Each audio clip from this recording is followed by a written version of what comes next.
Welcome back to the channel guys. Di kesempatan kali ini kita akan bahas tentang forgiveness atau pengampunan. Kenapa sih forgiveness menjadi sesuatu yang sangat sulit untuk dilakukan? Hal mengampuni tentu saja nggak akan mudah, terutama kalau kita adalah orang yang disakiti. Ketika kita merasa disakiti, kita merasa kita tidak diperlakukan adil, kita dilukai, atau keputusan-keputusan orang lain yang membuat kita merasa dirugikan, tentu saja kita akan berada di posisi victim atau sebagai korban, dan untuk mengampuni akan terasa sangat-sangat sulit. Kenapa penting untuk berbicara soal pengampunan? Karena pada dasarnya kalau kita berbicara tentang relationship atau hubungan, baik itu hubungan suami istri, baik itu hubungan antara orang tua dan anak, baik itu hubungan antara kita dengan sesama kita, siapapun orangnya, kita akan selalu mengalami yang namanya gesekan.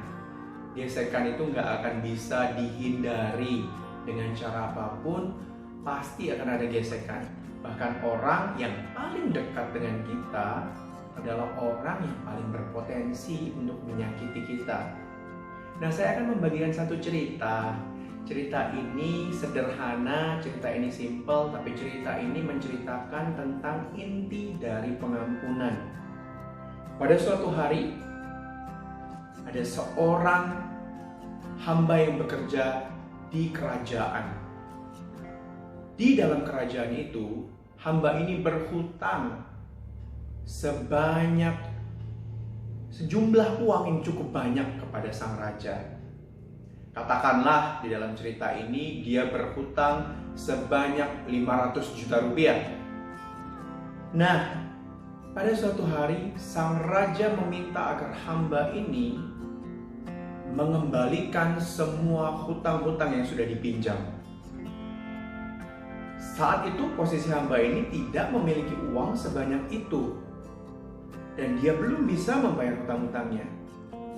Lalu raja itu memanggil pengawalnya dan berkata kepada pengawalnya, "Bawa hambaku yang berhutang itu ke sini." Lalu dia dibawa, dia diperhadapkan kepada raja. Lalu raja berkata kepadanya, "Lunasi semua hutang-hutangmu yang 500 juta itu, supaya aku bisa mengambil uang itu kembali." Lalu hamba ini tidak memiliki uang itu. Dia datang dan dia memohonkan pengampunan. Dia minta, "Tolong raja, tolong berikan waktu lebih lama lagi supaya saya dapat membayar semua hutang-hutang saya." Lalu raja, karena sudah tidak sabar menunggu dan hutang ini sudah cukup lama, raja berkata, "Tidak, hutang itu harus dibayar segera, atau engkau beserta seluruh isi rumahmu, istri, anak-anakmu semua akan bekerja sebagai hamba dan kau akan dijebloskan ke dalam penjara." Hamba itu ketakutan. Semakin takut hamba itu, dia bersujud, dia memohon, "Raja, tolong berikan waktu lebih lama lagi raja.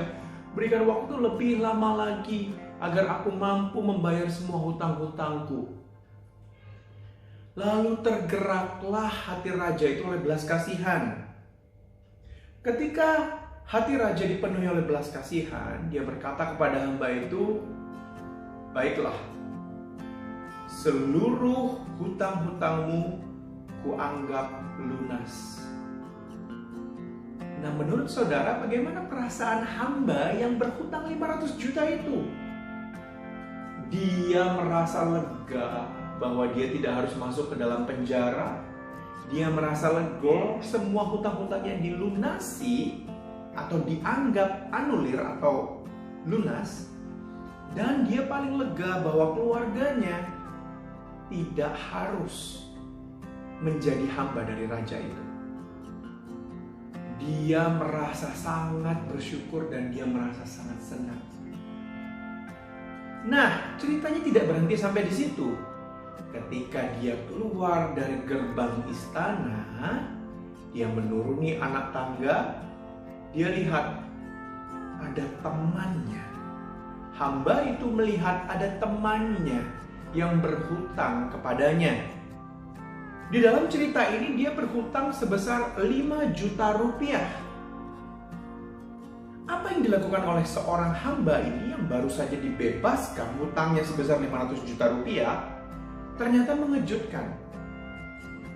Dia datang kepada temannya itu, menggenggam kerah bajunya, dan dia berkata, "Segera kembalikan hutang-hutangmu, bayar hutang-hutangmu sekarang juga." Lalu teman dari hamba itu berkata, Tolong berikan aku waktu lebih banyak lagi supaya aku bisa membayar hutang-hutangku." Kejadian ini mirip dan persis ketika dia memohonkan agar hutang-hutangnya boleh diberikan waktu untuk dia melunasi hutang-hutangnya kepada raja. Tetapi apa respon dari hamba ini? Dia berkata, "Tidak, kalau kau nggak bayar 5 juta itu sekarang, kau kujebloskan ke dalam penjara sekarang juga."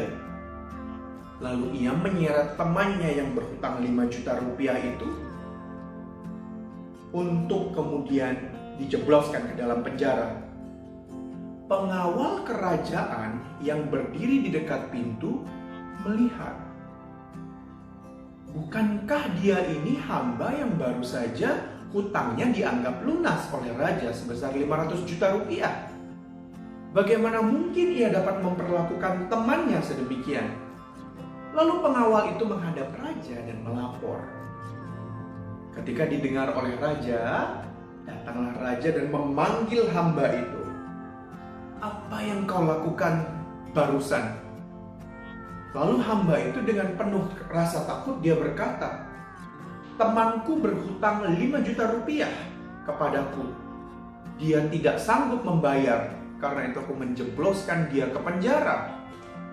Raja itu berkata, "Bukankah baru saja aku melunaskan atau menganggap lunas hutangmu sebesar 500 juta rupiah? Kenapa engkau tidak berbelas kasihan sebagaimana aku telah berbelas kasihan kepadamu?" Bagaimana menurut saudara? Hamba ini adalah hamba yang jahat. Kenapa dikatakan jahat? Dia baru saja dilunasi hutang-hutangnya sebesar 500 juta rupiah. Tetapi ada orang yang berhutang sebesar 5 juta rupiah kepadanya, namun ia jebloskan ke penjara tanpa rasa ampun. Dari konteks cerita ini, kita bisa mempelajari apa sih maksud dan makna di balik dari cerita ini. Pengampunan jumlah besar atau pengampunan jumlah kecil, kita harus melihat dari sudut pandang si hamba ini. 500 juta rupiah hutangnya kepada sang raja dibandingkan dengan 5 juta rupiah hutangnya kepada temannya yang berhutang kepada dia. Mana yang lebih besar? 5 juta rupiah atau 500 juta rupiah? Tentu saja kita berkata 500 juta rupiah lebih besar. Sama dengan cerita ini, saudaraku. Tuhan terlebih dahulu mengampuni kita akan kesalahan kita. Masakan kita tidak mampu mengampuni orang yang bersalah kepada kita. Ketika kita berdosa, ketika kita bersalah, kita memohonkan ampun daripada Tuhan. Saya percaya Tuhan adalah Tuhan yang Maha Pengampun. Ia adil dan setia. Ketika kita memohon ampun kepada Tuhan, ketika kita sungguh-sungguh meminta maaf, sungguh-sungguh meminta ampun, dan bertobat dari jalan-jalan kita yang salah, Tuhan akan memberikan pengampunan. Konsekuensi akan selalu ada, saudaraku. Tetapi pengampunan dari Tuhan tidak ada batas. Tapi bagaimana ketika kita memperlakukan orang yang bersalah kepada kita? Kembali lagi kepada cerita awal. Bagaimana ketika pasangan kita memperlakukan kita dengan tidak adil? Bagaimana ketika mungkin bos kita memperlakukan kita dengan tidak adil? Bagaimana kita memperlakukan teman-teman kita yang memperlakukan kita tidak adil atau kita disakiti? Mau kita belajar mengampuni? Karena ketika orang bersalah kepada kita, kita harus mampu memberi pengampunan. Karena kita belajar dari Tuhan yang Maha Pengampun. Saya harap cerita singkat ini bisa mengubah paradigma kita tentang pengampunan. Ketika kita tidak berhasil merilis pengampunan, ketika kita tidak berhasil melepaskan pengampunan, kita sedang memendam satu hal di dalam kita. Kita berpikir dengan tidak mengampuni, dengan membalas dendam, kita mampu menyakiti orang yang kita balas dendam itu. Tapi sebenarnya kita yang sedang meminum racun untuk diri kita sendiri. It's like we are expecting other people to die, but we are the one who drink that poison.